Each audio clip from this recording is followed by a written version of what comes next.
Jamaah rahimahullah. Saya ingin membacakan satu hadis. Ini nggak terkait dengan yang di lapangan atau berantem yang di lapangan atas. Satu hadis yang dikumpulkan oleh ulama Indonesia, namanya Syekh Imam An-Nawawi Al-Bantani. Beliau mengumpulkan hadis-hadis dari jutaan hadis, ya. Beliau mengumpulkan 40 hadis yang itu paling sahih dan terkait erat dengan kehidupan umat Islam pada umumnya. Ada 40 hadis yang kemudian 40 hadis ini disyarah oleh ulama Timur Tengah yang setebal 405 halaman. Nah, saya ingin bacakan hadis pertama tentang an-niyat. Kalau biasanya kita mendengarkan para ulama kita, para guru kita sering mengatakan innamal a'malu binniyat. Seperti apa hadisnya kita mungkin belum tahu nih. Saya akan bacakan secara lengkap bagaimana bunyi hadisnya, lalu kemudian siapa yang meriwayatkannya. Bismillahirrahmanirrahim. An Amirul Mukminin Abi Hafsin Umar bin Khattab radhiyallahu anhu qala sami'tu Rasulullah sallallahu alaihi wasallam yaqul innamal a'malu binniyat wa innamal likulli imri'in ma nawa faman kanat hijratuhu ila Allah wa rasulih fa hijratuhu ila Allah wa rasulih. Hadis riwayat dari Umar bin Khattab, Rasulullah sallallahu alaihi wasallam bersabda, saya bacakan matanannya saja. Innamal a'malu binniyat, sungguh seluruh amal perbuatan itu tergantung niatnya. Wa innamal likulli imri'in ma nawa, dan sungguh setiap perkara, setiap persoalan itu tergantung apa yang diniatkannya. Faman kanat hijratuhu ilallah wa rasulih fa hijratuhu ilallah wa rasulih. Barang siapa yang hijrahnya karena Allah dan Rasulnya, maka dia akan mendapatkan Allah dan Rasulnya. Faman kanat hijratuhu lidunya yusibuha aw imra'atin yankihuha fa hijratu ila ma hajar ilaih. Barang siapa yang hijrahnya karena urusan dunia atau urusan perempuan yang ingin dinikahinya, maka dia hanya akan dapat dunianya atau dapat perempuan yang akan dinikahinya. Hadis sahih berada dalam beberapa kitab hadis, ya. Dan kalau menurut Imam Abu Dawud mengatakan bahwasanya innamal a'malu binniyat itu nisful Islam. Jadi hadis tentang ketentuan niat itu adalah sebagian dari Islam. Artinya apa? Hadis ini yang kemudian menjadi dasar kalau kita sudah tahu bahwa seluruh perbuatan amal ibadah itu sangat tergantung dengan niat. Sangat tergantung dengan niat. Nah, konteks hadis ini adalah konteks yang dikeluarkan oleh Rasulullah ketika mengajak umatnya untuk berhijrah. Berhijrah saat itu sejarahnya adalah hijrah dari Makkah ke Madinah, di mana ketika di Makkah umat Islam ditindas, tidak bisa berkembang, lalu mengajak umatnya untuk berhijrah ke Madinah. Lah, ketika berhijrah ke Madinah itu berat sekali meninggalkan keluarganya, meninggalkan istrinya, meninggalkan anaknya, meninggalkan kekayaannya, semua ditinggalkan, makanya berat.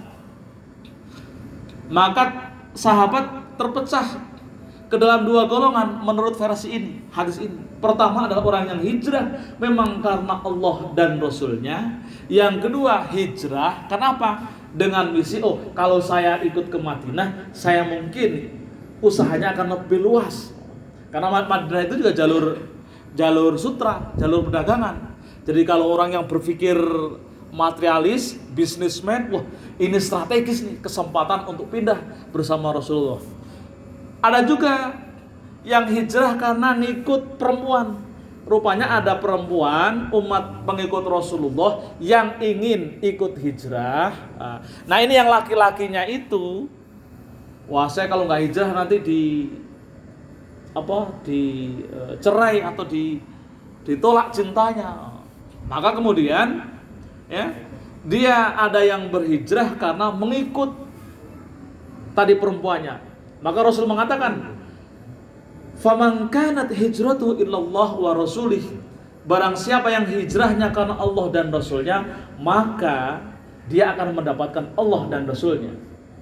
Lalu barang siapa yang dia hijrah karena untuk usaha, kepentingan bisnisnya, atau gara-gara perempuan yang ingin dinikahinya, maka dia hanya akan dapat bisnisnya, dia akan dapat perempuannya yang akan dinikahinya, tapi tidak mendapatkan Allah dan Rasulnya. Jadi ini hadis yang luar biasa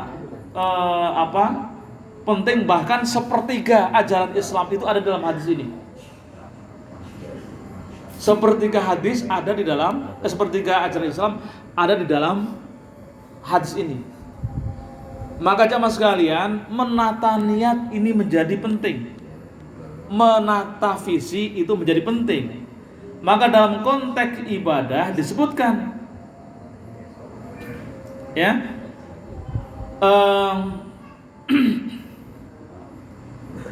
dalam konteks ibadah disebutkan seperti diriwayatkan oleh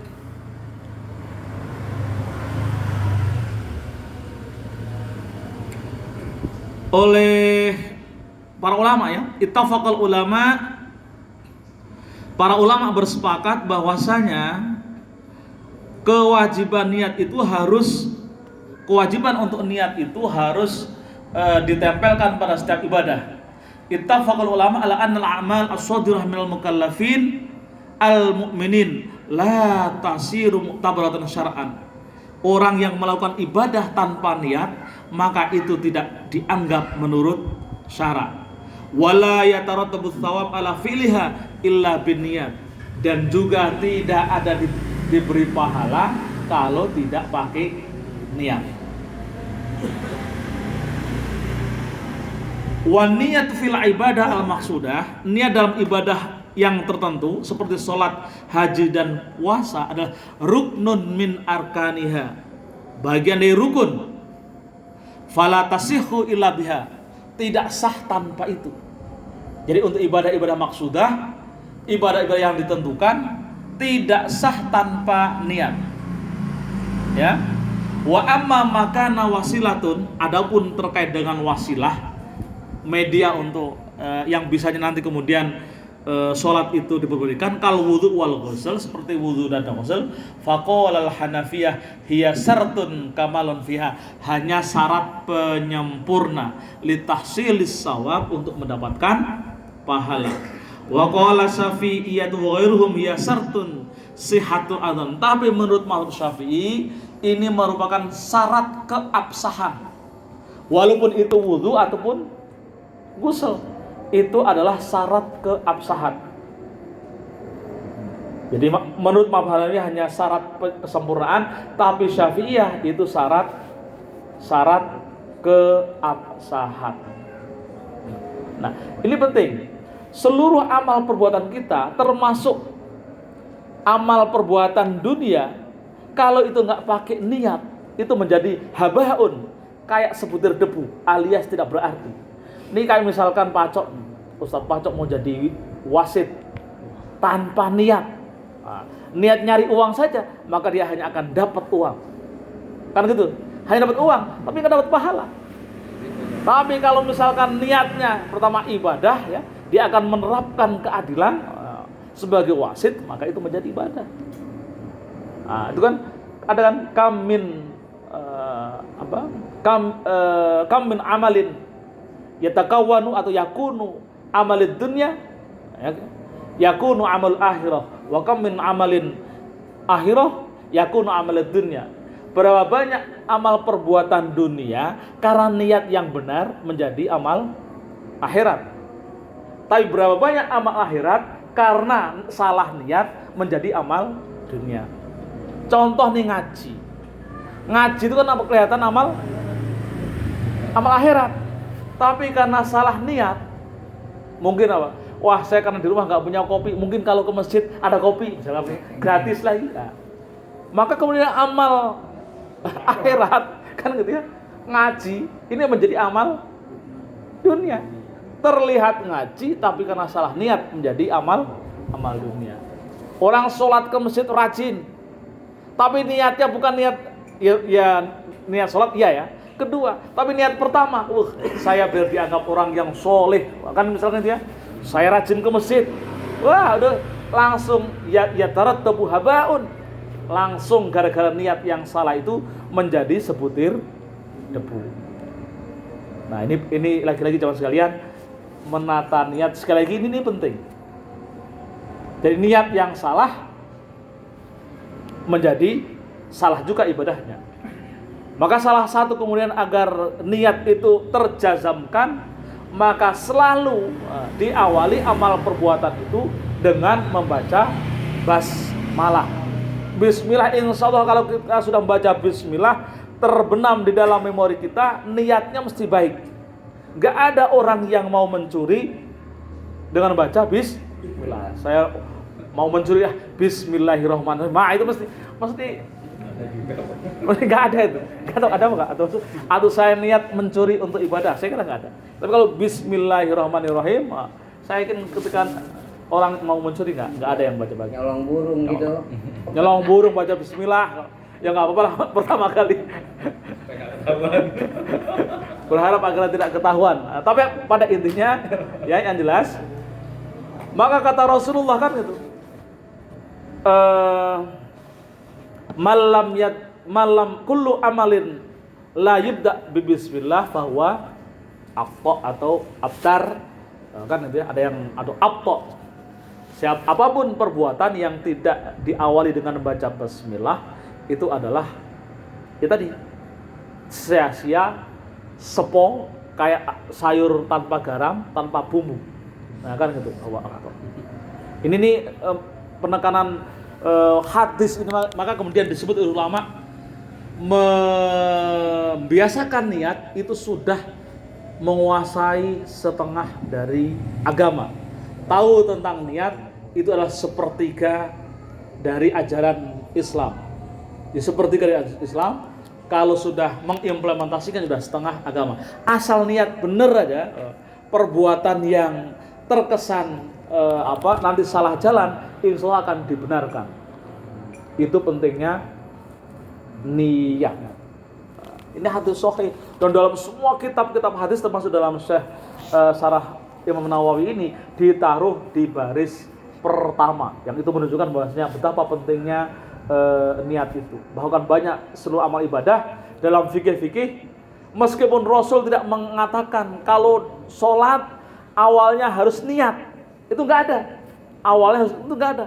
Tapi ulama beristihad, niat termasuk rukun, maka kemudian wajib niat, dinyatakan masuk rukun. Jadi yang menentukan niat wajib dalam sholat, niat itu rukun di dalam sholat, itu ulama. Jadi kalau kita misalkan baca setiap kali mau sholat usolli, setiap kali mau puasa wajib nawaitu sama godin, itu di Rasulullah nggak ada. Memerintahkan itu nggak ada. Kalau mau sholat niat itu nggak ada. Itu adalah ijtihad ulama. Maka ini pentingnya kita mengikuti ulama, jadi tahu, oh ternyata sholat itu begini. Jadi ini hasil, bahasanya bukan hasil rumusan ya, ijtihad ulama dengan melihat, setelah menggali hadis-hadis, setelah menggali ayat-ayat yang menunjukkan itu adalah ayat-ayat ayat-ayat yang bisa disatukan. Maka hampir di dalam ibadah-ibadah yang sifatnya mahdhah itu selalu niat menjadi rukun ibadah haji, rukun ibadah sholat, rukun puasa. Tanpa niat enggak sah. Hampir begitu. Padahal di dalam hadis-hadis enggak ada misalkan setiap mau haji harus niat, itu enggak ada. Setiap mau sholat harus niat, itu enggak ada. Jadi kalau misalkan kita mau bilang, oh saya mau mengikuti Rasulullah, lalu sholat enggak pakai niat, misalkan, ya itu batal, salah. Karena sudah ditetapkan melalui ijtihad para ulama, ya pokoknya di awal itu ketika sholat harus niat.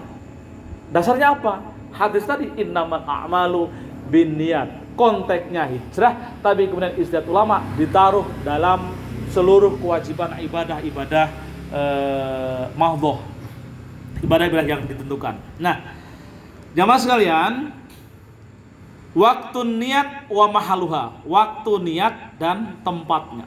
Pertama adalah waktu niati awal ibadah. Waktu niat adalah awal ibadah. Takbiratul ihram seperti takbiratul ihram atau berbarengan dengan takbiratul ihram, wal ihram dan ihram ketika pakai baju ihram bil haji untuk ibadah haji. Wa amma saumu fatakfi niat qablahu li usrin muraqabatul fajr. Sedangkan niat puasa maka cukup niat di sebelumnya karena kesulitan jika kemudian nanti melewati fajar, maka boleh niat jauh dari awal fi'il. Nah, ini penting. Dalam konteks ibadah, sekali lagi, ada orang yang protes.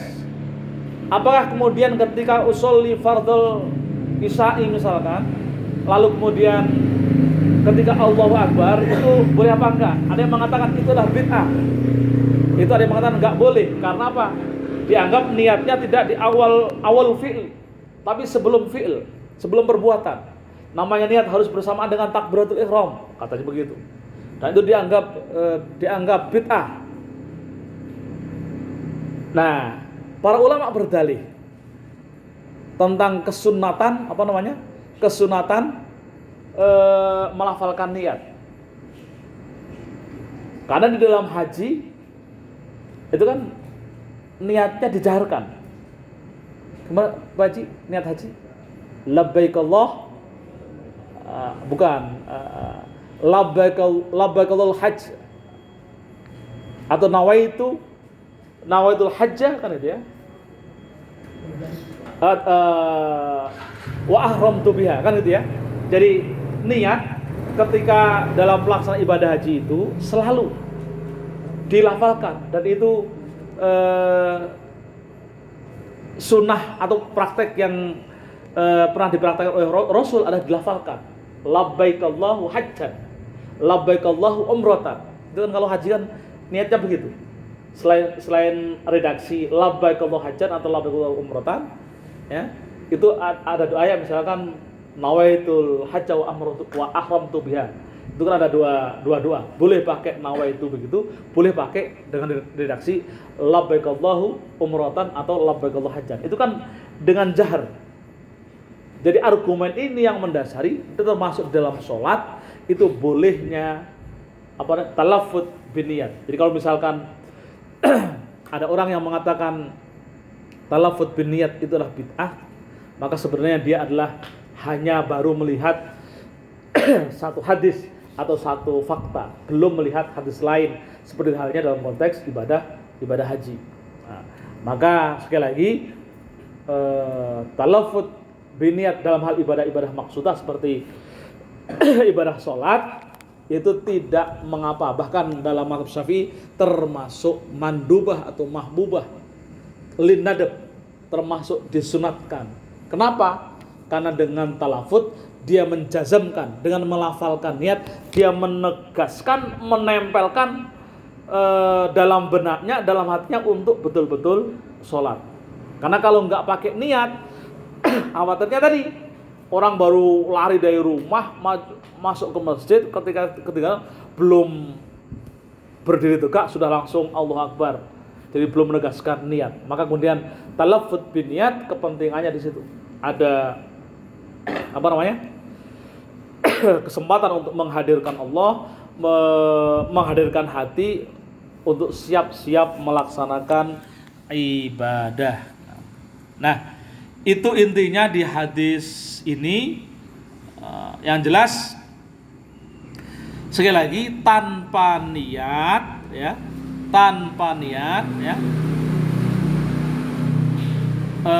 ini yang penting nih. Yufidul hadis anna man nawa amalan sholihan. Hadis ini mengandung pesan, barang siapa orang yang berniat amal solih, famana'ahu minal qiyam bihi udhrin qahirin. Lalu sudah niat tapi dia tidak jadi melaksanakan, min maradin aw wafatin aw nahwu dzalik, karena sakit atau meninggal atau sejenisnya, fa innahu yusabu alaihi. Orang yang sudah niat tapi nggak jadi, itu sudah dicatat oleh Allah dan mendapatkan pahala sama dengan orang yang melaksanakan meskipun belum sempat. Nah, misalkan niat qiyamul lail, kan gitu ya, udah disiap-siap pokoknya rentak beker sudah dihidupin misalkan gitu ya, ternyata pada waktunya beker hidup kita nggak bangun-bangun juga karena lelapnya. Nah, dengan niat itu kita sudah dapat pahala ya, dapat pahala apa namanya, pahala qiyamul lail. Karena terhalang. Orang niat sedekah tapi karena suatu hal ada kemudian terhalang untuk sedekah, itu sudah, kalau dia kemudian nggak jadi sedekah, itu sudah dapat pahala sedekah. Ini kan betapa maha pemurahnya Allah. Nah, waqala Syekh Al-Baydawi mengatakan, wal a'malu la tasihhu bila niyat. Li'anna niyat bila amalin yusabu 'alaiha wal amalu bila niyatin haba. Tapi amal perbuatan tidak sah bila tidak disertai dengan niat. Karena niat tanpa amal ya, diberi pahala, amal tanpa niat itu menjadi sia-sia. Nah, ini nih wa mithalun niat fil amal karruh fil jasad. Jadi ini dari hadis itu disebutkan faidah yang bisa kita ambil adalah tadi amal tanpa niat menjadi sia-sia, tapi niat tanpa amal tetap dikasih pahala. Demikian, mudah-mudahan bawa manfaat bagi kita semua. Lagi-lagi kita ya biar tidak lupa senantiasa kokohkan diri kita untuk selalu niat yang baik untuk perbuatan baik. Nah, termasuk niat yang baik untuk perbuatan yang tidak terlihat baik atau tidak terlihat ibadah. Orang kayak kerja itu kan seperti tidak ibadah, tapi kalau niatnya karena Allah, insya Allah menjadi ibadah. Nah, sebaliknya, termasuk perbuatan amal ibadah seperti sholat, ngaji dan lain sebagainya harus pakai niat yang baik juga, biar betul-betul dicatat sebagai ibadah, sebagai bekal kita nanti di akhirat ketika bertemu dengan Allah Subhanahu wa taala. Mudah-mudahan ini bisa menghadirkan kita semua dan bawa keberkahan dan kemanfaatan bagi kita semua. Dan kita tutup taklim kita dengan membaca doa. Mari kita aminkan semua doa yang akan saya bacakan. Astagfirullahaladzim, astagfirullahaladzim, alhamdu ya Allah ya Rabbana ya Maulana ya Ma'bud, Allahumma salli wa sallim ala Muhammadin fil awwal akhirin wa sallim wa radiyallahu tabaraka wa ta'ala.